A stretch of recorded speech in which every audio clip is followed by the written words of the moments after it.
And for more on the violence in Gaza, political commentator Fadi Elsalameen joins us. He's an adjunct senior fellow at a Washington think tank called the American Security Project. Fadi, thank you so much for joining us. First of all, I'd like to get your reaction to this latest violence at the park and at the hospital. What do you make of that? And does it appear that both sides are farther apart than ever? No ceasefire. What is happening now? First of all, it's obvious it's a disaster. You have innocent children and women being killed. You have a mass amount of people, well over 100,000 people being displaced. They have nowhere to sleep, nothing to eat, nothing to drink. And the priority should be at this time a ceasefire where people are able to get at least a break, to get something to eat, something to drink. This should be the #1 priority, a ceasefire for humanitarian concerns. What is happening right now is a show of force between Hamas and between Israel. They both know that they're both heading towards a ceasefire, which from what we are hearing now, President Abbas and the rest of the Palestinian factions are heading towards Egypt. The Israelis will be present there as well as somebody representing the United States. And the agreement is going to be a ceasefire sometime between today and next Thursday. What is happening now on the ground is a show of force. Israel wants to have the last word. They want to make sure. I just want to stop you for a moment. We're looking at live pictures now as you're talking of these strikes taking place over Gaza. But you were saying this show of force. This is a show of force. Basically, Israel wants to make sure that Hamas understands that they are having the last word, that no matter what kind of ceasefire emerges between now and next Thursday,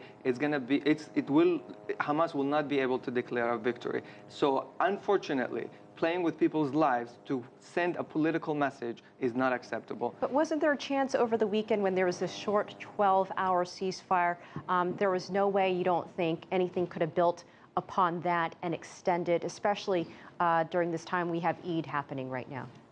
Again, I wish there was obviously this is everybody's wish. I'm a humanitarian at the end of the day. What happens is you have spoilers, you have people, everybody trying to score political points while people are dying, and that is not acceptable as well.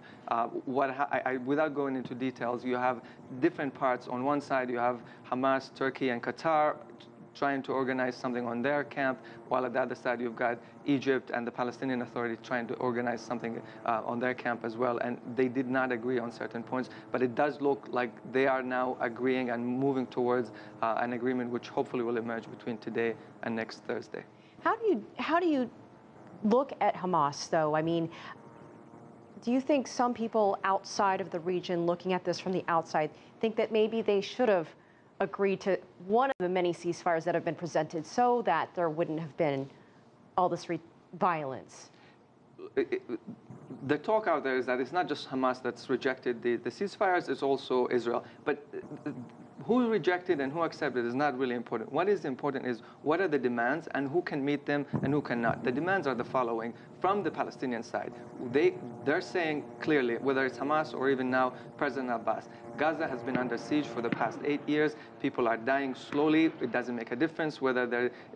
So what they're asking right now is that it doesn't matter what happened before. What we're heading towards is we need a clear ceasefire that lifts the siege. Because if you stop if you cease fire for the sake of ceasing fire, while people are still dying, they can't get food, they can't move freely, you're just keeping them in jail just like you were doing before. And that's what the message that they're sending now. Benjamin Netanyahu, the Prime Minister of Israel, saying that, warning everyone of a prolonged conflict.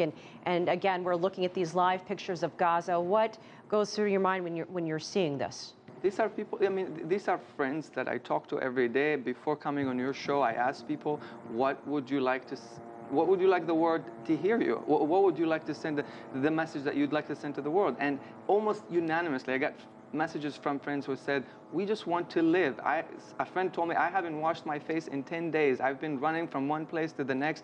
We don't have anywhere to go. So I'd like to remind people that these are people. What you're seeing is fire falling on children and women.